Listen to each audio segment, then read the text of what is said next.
حبیب بن زید ایک صحابی تھے، ان کے بارے میں آتا ہے کہ ایک مرتبہ حضور صلی اللہ علیہ وسلم نے بھیجا کہ جاؤ اور جا کر کے مسیلمہ کذاب نے جھوٹی نبوت کا دعویٰ کیا ہوا ہے اسے دعوت دے کر گیا، شاید کہ یہ کلمہ پڑھ لے، شاید کہ یہ اسلام قبول کر کے ہمارے پاس آ جائے اور جہنم سے بچ جائے اور جنت میں جانے والا بن جائے، اللہ بھی اس سے راضی ہو جائے۔ وہ گیا اور اس کے کارندے اس کے پاس موجود تھے اور جا کر کے اسے دعوت دی کہ بھائی تم ہمارے ساتھ آ جاؤ اور حضور صلی اللہ علیہ وسلم کی نبوت کو تسلیم کر لو، اسی میں ہی فائدہ ہے۔ کہنے لگا میری نبوت کو آپ تسلیم کرو، نہیں تو میں آپ کو زندہ نہیں چھوڑوں گا۔ تو یہ پریشان ہوئے اور اس کے بعد کہا کہ جو کرنا تو کر لے، میں آپ صلی اللہ علیہ وسلم کی نبوت کو ہی تسلیم کرتا ہوں، اللہ کو وحدہ لا شریک مانتا ہوں، اس سے ہٹ کے میرا دین مجھ سے تو چھین نہیں سکتا۔ اس نے کارندو سے کہا اسے پکڑو اور اس کے دائیں ہاتھ کو کاٹ دو۔ دائیں ہاتھ کو کاٹ دیا، پھر پوچھا بتاؤ آپ صلی اللہ علیہ وسلم کے ختم نبوت پہ ایمان ہے؟ کہنے لگے ہاں میرا تو ایمان ہے، یہ تو نہیں جائے گا کچھ بھی ہو جائے۔ اس نے کہا کہ بائیں ہاتھ کاٹ دو، بائیں ہاتھ کاٹا، پھر پوچھا کہ آپ صلی اللہ علیہ وسلم پہ ایمان ہے؟ کہنے لگے جی میرا تو ایمان ہے۔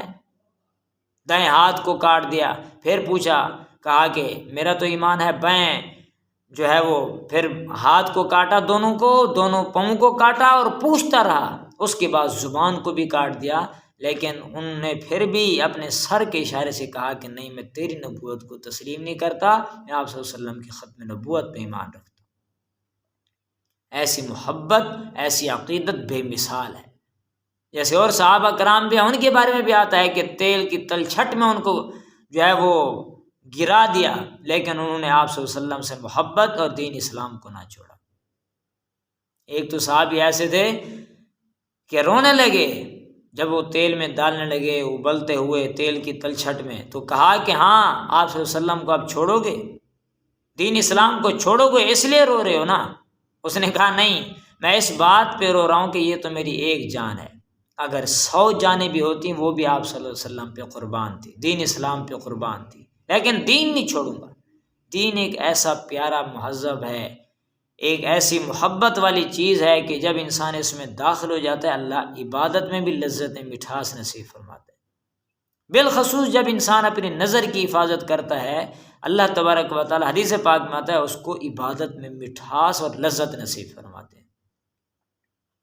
یہ ایک نظر ہی ہے، حدیث پاک میں آتا ہے یہ شیطان کے جالوں میں سے ایک جال ہے، اس کے تیروں میں سے ایک تیر ہے۔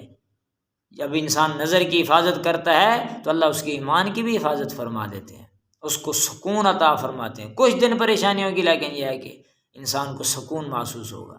ایک نظر ہی تو پڑتی ہے، انسان کا دماغ بھی بہل جاتا ہے اور اسی طریقے سے انسان کا دل بھی بہک جاتا ہے اور انسان جو ہے وہ دین سے دور ہوتا چلا جاتا ہے۔ انسان جب نظر کی حفاظت کرتا ہے تو پھر انسان کا ایمان بھی سلامت ہے، انسان کو عبادت میں مٹھاس اور لذت بھی محسوس ہوتی ہے۔ تو اللہ سے دعا ہے ہمیں ان باتوں پہ عمل کی توفیق نصیب فرمائے۔ وآخر دعوانا الحمدللہ۔